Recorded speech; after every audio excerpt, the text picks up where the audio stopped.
انتہائی قابل صد احترام میرے محترم و مکرم معزز سامعین حضرات، یہ جو آیت مبارکہ میں نے آپ حضرات کے سامنے تلاوت کی ہے، مذکورہ آیت مبارکہ میں حقوق العباد کی بابت ذکر ہے۔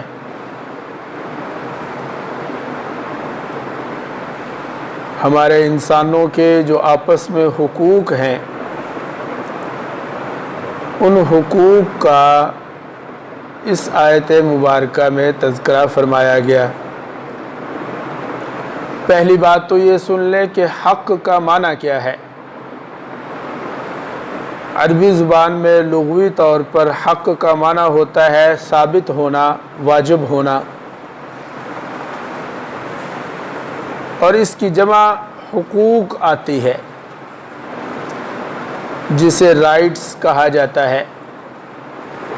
چنانچہ سورہ یاسین میں آیت نمبر 7 اللہ رب العزت ارشاد فرماتا ہے، لَقَدْ حَقَّ الْقَوْلُ عَلَىٰ أَكْثَرِهِمْ فَهُمْ لَا يُؤْمِنُونَ، ان میں سے اکثر لوگوں پر یہ بات ثابت ہو چکی، سو یہ لوگ ایمان نہیں لائیں گے۔ تو میں نے عرض کیا حق کا معنی ہوتا ہے ثابت ہونا، واجب ہونا۔ حق کے مقابلہ میں لفظ باطل آتا ہے۔ چنانچہ قرآن پاک میں سورہ بنی اسرائیل آیت نمبر 81 میں حق کے مقابلہ میں لفظ باطل استعمال فرمایا گیا اور فرمایا، قُلْ جَاءَ الْحَقُّ وَزَهَقَ الْبَاطِلُ ان الباطل کان زہوقا۔ آپ اعلان فرما دیجئے کہ حق آ چکا اور باطل مٹ چکا، یقیناً باطل کو مٹنا ہی تھا۔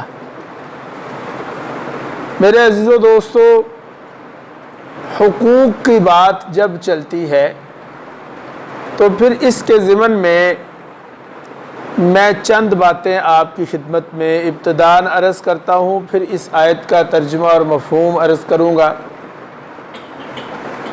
پہلی بات، حقوق کی ادائیگی۔ حقوق کی ادائیگی کے سلسلہ میں شریعت اسلامیہ نے ہر شخص کو اس بات کی طرف متوجہ کیا ہے کہ وہ اپنے فرائض اور حقوق ادا کریں، اپنی ذمہ داریوں کو صحیح طریقہ پر انجام دیں اور لوگوں کے حقوق کی مکمل ادائیگی کریں۔ شریعت اسلامیہ، شریعت مطہرہ ہر شخص کو اس بات کی طرف راغب کرتی ہے کہ وہ حقوق کی انجام دہی میں کوتاہی نہ کرے۔ دوسری بات، شریعت اسلامیہ نے ہر شخص کو مکلف بنایا ہے کہ وہ حقوق اللہ کے ساتھ ساتھ حقوق العباد کی بھی رعایت کریں۔ کچھ حقوق ایسے ہیں جو اللہ سے متعلق ہیں اور کچھ حقوق ایسے ہیں جو بندوں سے متعلق ہیں۔ چنانچہ حقوق اللہ کے ساتھ ساتھ حقوق العباد یعنی بندوں کے حقوق کی مکمل طور پر ادائیگی، لا الہ الا اللہ، یہ شریعت اسلامیہ کا مزاج ہے۔ حتیٰ کہ بعض وجوہ میں، بعض مواقع پر حقوق العباد کو حقوق اللہ سے زیادہ اہتمام اور اہمیت دی ہے، اور اس کے ادا کرنے کی تعلیمات بھی کثیر ہیں۔ میرے عزیزو دوستو، آج ہماری حالت یہ ہے کہ ہم خود دوسروں کے حقوق تو ادا کرتے نہیں، لا الہ الا اللہ، خود تو دوسروں کے حقوق غصب کرتے ہیں، خود تو دوسروں کی حقوق کی ادائیگی کی کوئی فکر نہیں، جبکہ اپنے حقوق کا مطالبہ ہم کرتے ہیں۔ اس کے لیے آج مطالبات ہیں، اسی طرح ریلیاں ہیں، تحریکیں ہیں، مظاہرے ہیں، ہڑتالیں ہیں، انجمنیں، تنظیمیں، کہ ہم لوگوں سے حقوق مانگتے پھر رہے ہیں، جبکہ خود ہماری حالت یہ ہے کہ ہم دوسروں کے حقوق ادا کرتے نہیں۔ آپ مجھے یہ انصاف سے بتائیں کہ جب ہم میں سے ہر کوئی شخص اپنے حقوق ادا کرنا شروع کر دے تو کیا پھر حقوق مانگنے کی نوبت رہے گی؟ بالکل نہیں رہے گی۔ جب ہر شخص اپنے حقوق ادا کرنے والا ہوگا تو پھر مانگنے والا رہے گا ہی کوئی نہیں۔ یہ گھروں میں جھگڑے، میاں کہتا ہے بیوی میرے حقوق نہیں دے رہی، بیوی کہہ رہی ہے میاں میرے حقوق نہیں دے رہا، اولاد والدین سے نالاں ہے، پڑوسی پڑوس والوں سے نالاں ہے، یعنی ہر کوئی حقوق مانگ رہا ہے، میرے حقوق دو، میرے حقوق دو۔ یہ عورتیں، یہ ہیومن رائٹس، یہ احتجاجات، یہ سب کے سب صرف اور صرف اس لیے ہیں کہ ہم شریعت کے مزاج کو نہیں سمجھے۔ میں عرض کر دوں کہ شریعت کا مزاج ہے حقوق کی ادائیگی کا، اور شریعت کی جو تعلیمات ہیں وہ یہ ہیں کہ اپنے اپنے حقوق ادا کرو، اپنے اپنے حقوق ادا کرو۔ عزیزو دوستو، جب ہر بندہ اپنے حقوق ادا کرنے والا ہوگا تو پھر کسی کا بھی حق غصب، بولو ذرا، نہیں ہوگا، کسی کا بھی حق غصب نہیں ہوگا۔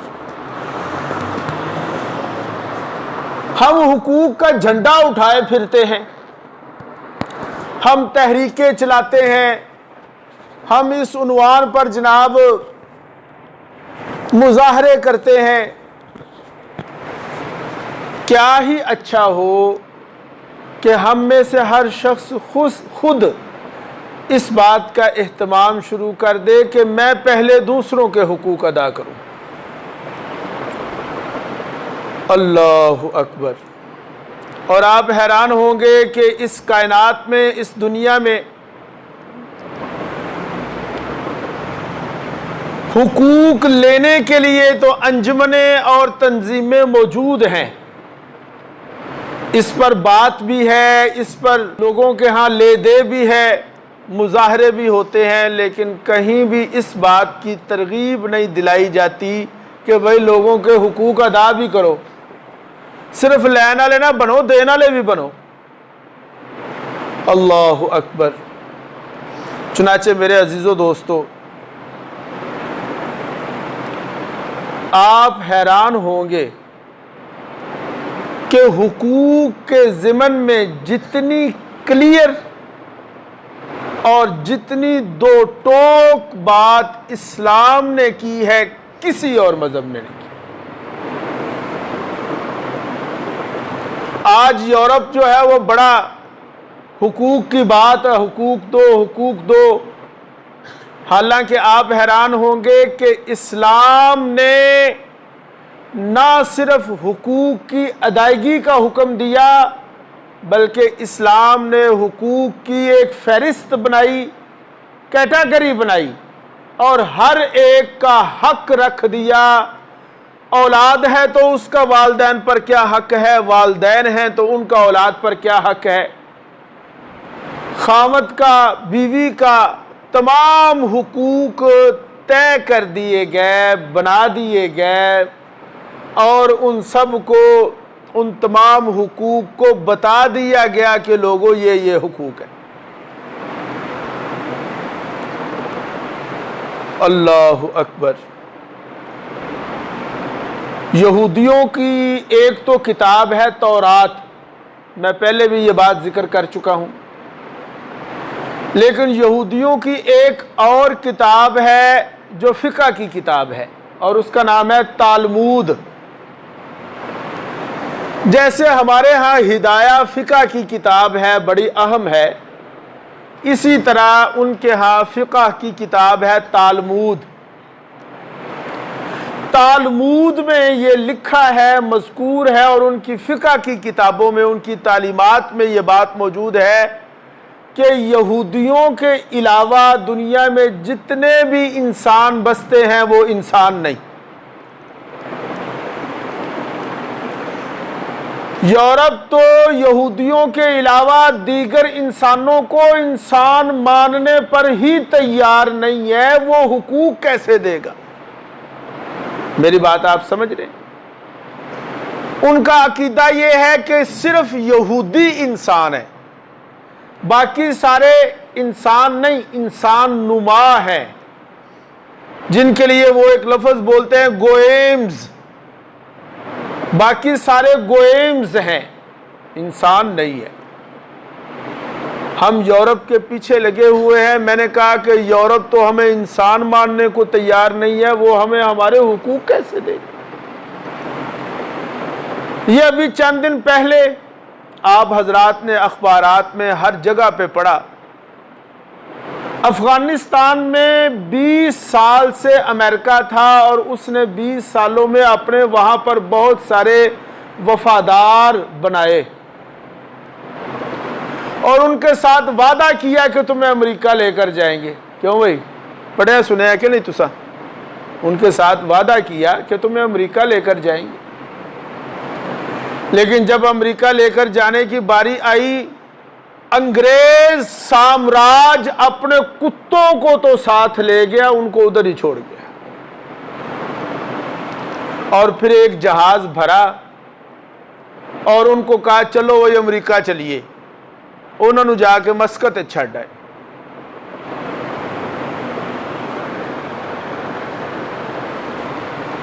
یورپ ہمارے حقوق کیسے ادا کرے گا؟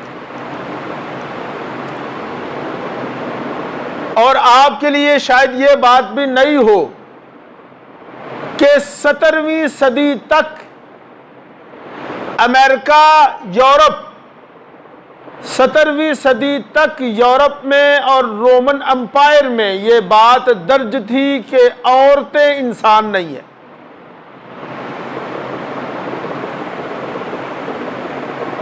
یورپ عورت کو انسان سمجھتا ہی نہیں تھا۔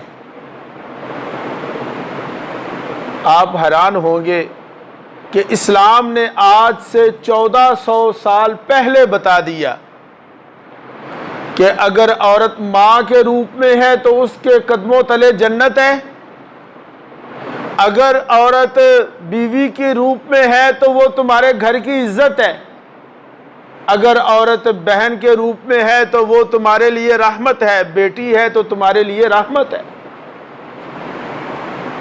الحمدللہ الحمدللہ ہمارا یہ جو معاشرہ ہے، ہمارے اس معاشرے میں آج مرد جو ہیں وہ بیٹوں کی بنسبت اپنی بیٹیوں سے زیادہ محبت کرتے ہیں۔ تو خیر، اللہ تعالیٰ ارشاد فرماتا ہے وَاعْبُدُوا اللَّهَ وَلَا تُشْرِكُوا بِهِ شَيْئًا۔ اس آیت مبارکہ میں حقوق بتائے جا رہے ہیں، رائٹس۔ فرمایا اے لوگو، تم پر سب سے پہلا حق یہ ہے کہ اللہ کی عبادت کرو۔ وَاعْبُدُوا اللَّهَ۔ یہاں پر ایک اور بات سمجھ لیں، جب کبھی بھی حقوق کی بات چلتی ہے نا جی، تو ہم یہ سمجھتے ہیں کہ حقوق صرف وہی ہیں جو ہمارے آپس میں ہیں، خاوند کے بیوی پر حقوق، بیوی کے خاوند پر حقوق۔ نہیں میرے عزیزو دوستو، یہاں پر ہم سے بھول ہو گئی، یہاں پر ہم چوک گئے۔ کچھ حقوق اس کے علاوہ بھی ہیں۔ دیکھیں، ہم یہ سمجھتے ہیں کہ حقوق یہی ہیں جو ہم آپس میں ادا کر رہے ہیں۔ نہیں میرے عزیزو دوستو، اس آیت مبارکہ میں جو سب سے پہلا حق بتایا اللہ تعالیٰ نے وہ یہ ہے، فرمایا کہ مجھ پر بھی حق ہے، لہذا اللہ کی عبادت کرنا اللہ کا حق ہے۔ یہ اللہ تعالیٰ کی عبادت کوئی ہماری آپس میں ڈیل نہیں ہے۔ کیوں جی؟ وہ توجہ ہے کوئی نہیں کہ اللہ پاک نے سانو نعمتاں دتیاں نے تے اسی انہوں دی عبادت کریے۔ یہ کوئی ڈیل نہیں ہے۔ اس لیے فرمایا کہ اگر کسی انسان پر کوئی بھی بظاہر نعمت نہ ہو پھر بھی اللہ کی عبادت اس کے ذمہ ہے، اس کا حق ہے۔ لیکن اللہ کی عبادت میں دو قیود ہیں۔ نمبر ایک، وَاعْبُدُ اللَّهَ، کہ اللہ کی عبادت کرو، اور دوسری قید وَلَا تُشْرِكُوا بِهِ شَيْئًا، عبادت رب دی کرنی ہے تو پھر اس عبادت دے وچ کسی ہور نو شریک بھی نہیں کرنا۔ کیوں جی؟ میں نے کہا کہ عبادت کے اللہ تعالی کے حق کے دو شقیں ہیں، دو شقیں۔ عبادت بھی ہو، عبادت بھی ہو اور صرف اسی کی ہو، بس۔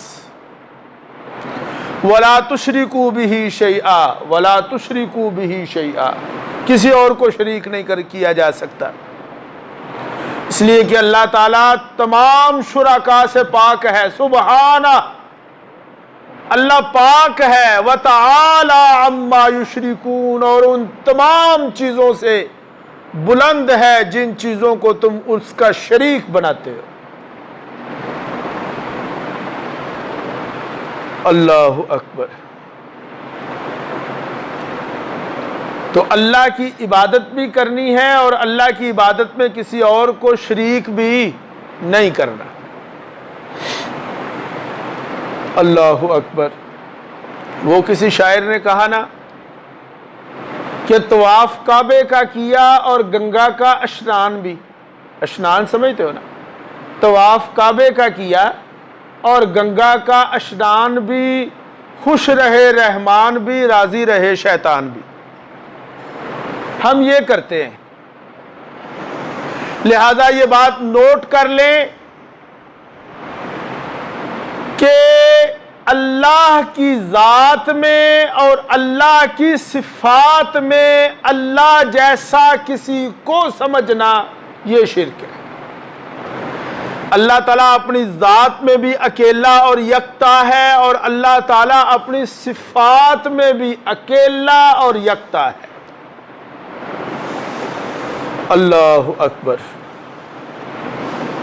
تو فرمایا وَاعْبُدُوا اللَّهَ وَلَا تُشْرِكُوا بِهِ شَيْئًا، تم پر سب سے پہلا حق جو ہے وہ یہ ہے کہ تم اللہ کی عبادت کرو۔ میرے عزیزو دوستو، اگر ہم اپنے حقوق ادا کرنے والے بن جائیں، اور آپ سمجھ سکتے ہیں کہ ایک ایسا ماحول کہ جس ماحول میں سب حقوق ادا کرنے والے ہوں گے وہ کتنا اچھا ماحول ہو۔ حضور نبی کریم صلی اللہ علیہ وسلم نے اپنی تعلیمات کے ذریعہ سے ایمان والوں کو یہ بتلایا کہ حقوق ادا کرو۔ فرمایا کہ الجنت تحت اقدام الامہات، لوگو تمہاری جنت تمہاری ماؤں کے قدموں تلے ہے۔ حق بتایا، تم کیا بتاؤ گے ماؤں کا حق؟ تم کیا بتاؤ گے؟ یہ یورپ ہمیں سمجھائے گا کہ ماں کا حق کیا ہے، یہ یورپ ہمیں بتائے گا کہ والد کا حق کیا ہے۔ اپنا حال ان کا یہ ہے کہ سال میں ایک دن مناتے ہیں، فادر ڈے یا مدر ڈے۔ نہیں میرے عزیزو دوستو، ہمارے ہاں تو الحمدللہ ہر ڈے ہی فادر اور مدر ڈے ہے۔ ہمیں تو گھٹی میں یہ بات بتائی گئی اور نورانی قاعدہ میں یہ بات سمجھائی گئی ہے کہ تم ایک دفعہ محبت کے ساتھ والد کے چہرے کو دیکھو گے، اللہ حج کا اجر دے گا۔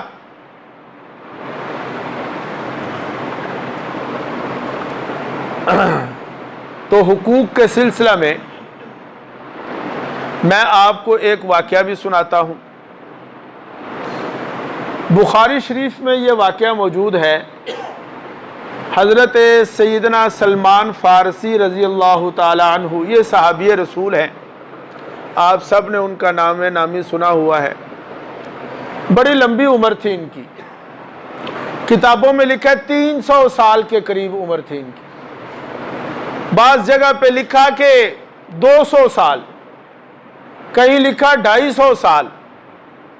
چنانچہ علماء نے تحقیق کی، جب ان کی عمر کے بارے میں تمام روایات کو اکٹھا کیا تو اس نتیجے پر پہنچے کہ 220 سال سے کم تو ان کی عمر نہیں تھی۔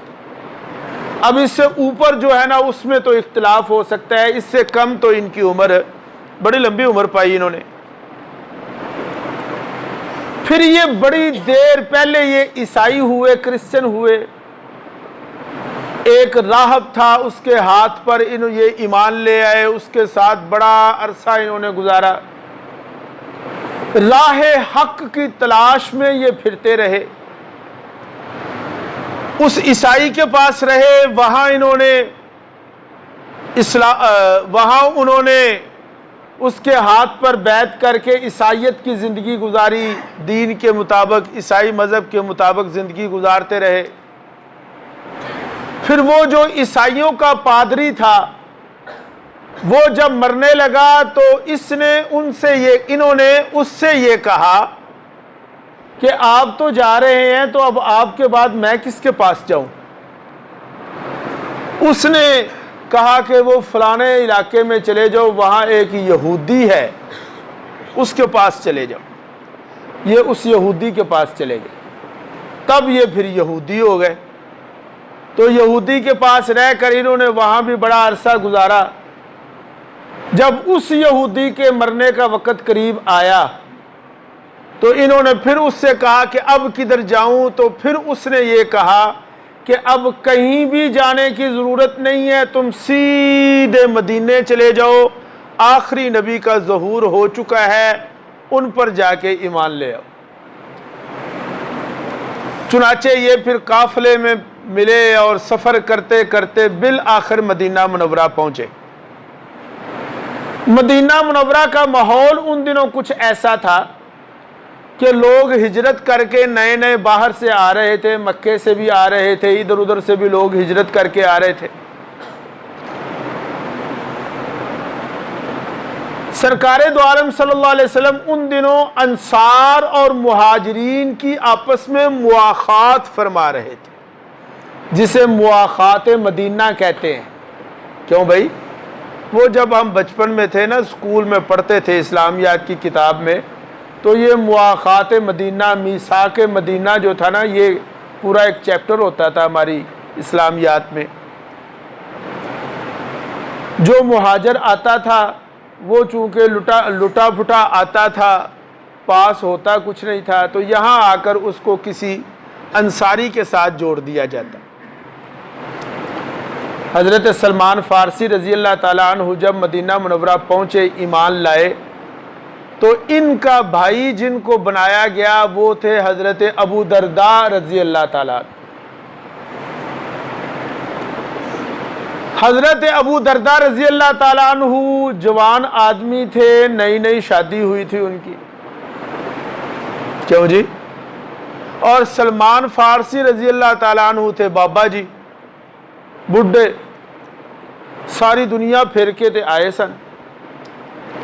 خیر، جب سیدنا سلمان فارسی رضی اللہ تعالیٰ عنہ ان کے گھر تشریف لے گئے نا، تو بابا جی نے جاتے ہی یہ دیکھ لیا اور گھر کے ماحول سے سمجھ گئے کہ لگتا ہے میاں بیوی کی آپس میں بنتی نہیں۔ سیانے سن نا، سمجھ گئے۔ خیر، خاموش رہے، کوئی بات نہیں کی۔ اللہ اکبر۔ دوپہر کے کھانے کا وقت ہوا تو دسترخوان بچھایا گیا، کھانا کھانے لگے تو کہا کہ آؤ جی کھانا کھائیں۔ حضرت سلمان فارسی دسترخوان پر بیٹھ گئے، ابو درداء نہیں نظر آ رہے، آؤ جی تسی بھی آؤ، کھانا رل کے کھائیے۔ تو ابو دردہ کہنے لگے کہ نہیں تسی کھاؤ میرا روزہ ہے، میں نہیں کھانا میرا روزہ ہے۔ نفلی روزہ تھا ان کا، جوان آدمی تھے، روز روزے رکھتے تھے۔ حضرت سلمان فارسی رضی اللہ تعالیٰ عنہ نے فرمایا کہ نہیں بھائی ادھر آؤ۔ میں نے کہا کہ یہ یہودی بھی یہودی تعلیمات کو بھی جانتے تھے، عیسائی تعلیمات کو بھی جانتے تھے، بنیادی تعلیمات تو تمام مذاہب میں مشترک ہے نا جی، چاہے وہ یہودیت ہے، عیسائیت ہے، اسلام ہے، یہ اللہ ایک ہے، اللہ کی عبادت کرنی ہے، نبی پر ایمان لانا ہے، یہ تمام تعلیمات تو مشترک تھی۔ چنانچہ انہیں یہ کہا کہ ادھر آؤ اور روزہ توڑو اور میرے ساتھ آ کے کھانا کھاؤ۔ حضرت ابو دردہ بڑے پریشان ہوئے، کہنے لگے نہیں بھائی میں تو روزہ رکھنا ہوا، میں تو نہیں روزہ توڑنا۔ انہوں نے کیا کیا؟ انہوں نے کہا اچھا اگر تم کھانا نہیں کھاؤ گے تو میں بھی نہیں کھاؤں گا۔ اب عربوں کے ہاں یہ بڑی عار والی چیز تھی کہ مہمان آئے اور بھوکا رہ گئے، چنانچہ انہوں نے روزہ توڑا اور ان کے ساتھ دسترخوان پر بیٹھ کے کھانا کھایا۔ بات چلی گئی، رفع دفع ہو گئی۔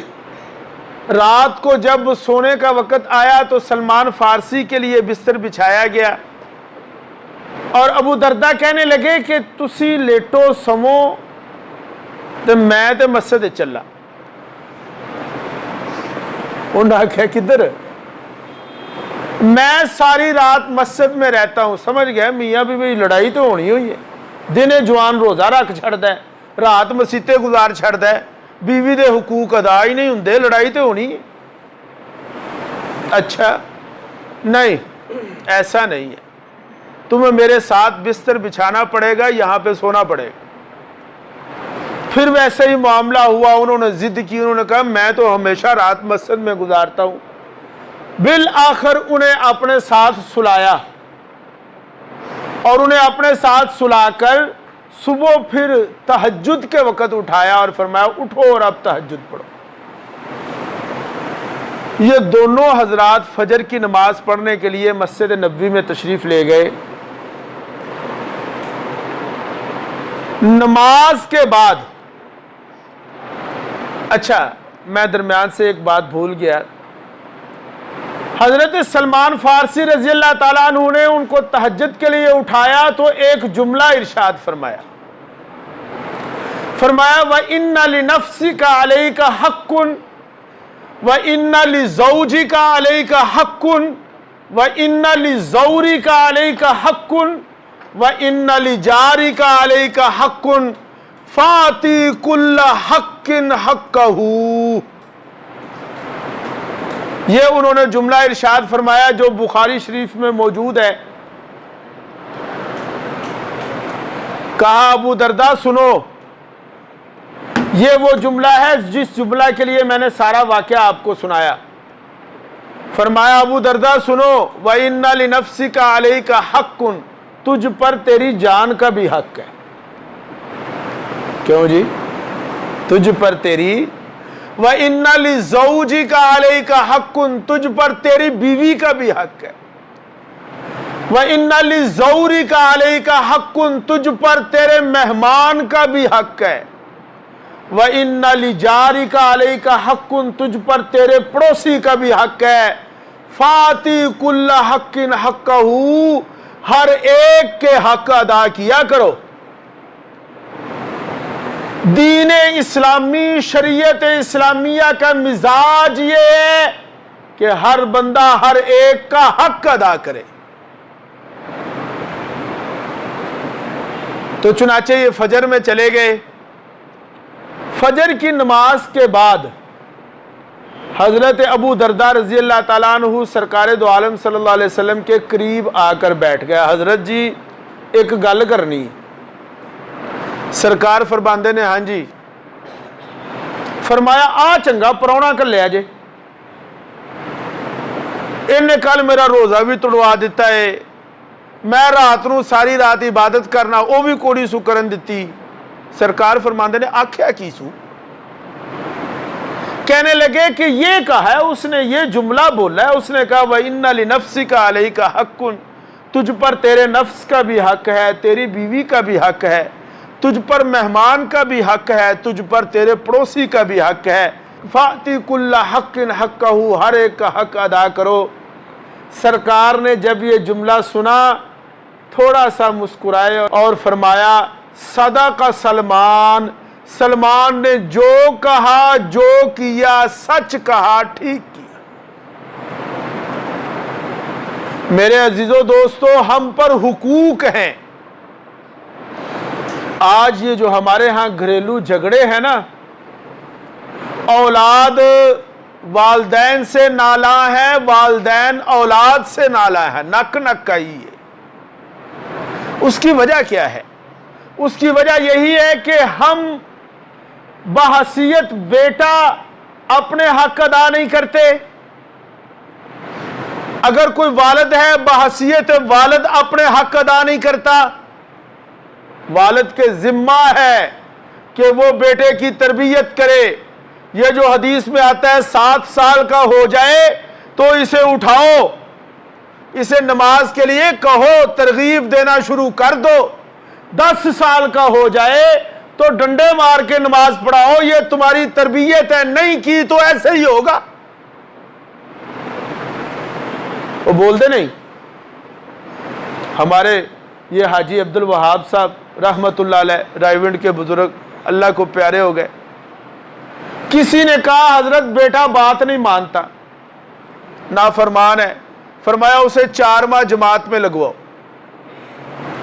کیوں جی؟ انہاں کیا حضرت وہ اگے ہی نافرمان ہے، انہوں فرمایا اسے 4 ماہ لگواؤ، اس کی طبیعت، اس کا مزاج بنے۔ وہ اللہ اور اللہ کے رسول کے حق کو نہیں پہچان رہا، وہ باپ کے حق کو کیسے پہچانے گا؟ ایک بندہ یہ نہیں جانتا کہ اللہ دا کی حق ہے، اللہ دے نبی دا کی حق ہے، انہوں کی پتہ ماں کی ہے تو پیو کی ہے۔ ماں باپ تو صرف ذریعہ بنے دنیا میں آنے کا، ساری نعمتیں تو اللہ کی ہے نا۔ تو جو بندہ اللہ کے حق کو، اور سن لیں، جو ایمان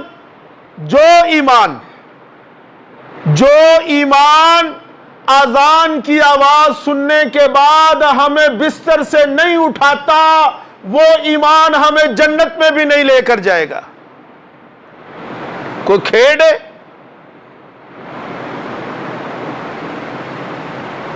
اسی آنے جی کلمہ پڑھے ہے، ٹھیک ہے انشاءاللہ کوئی گل نہیں، جاواں گے جنت وچ۔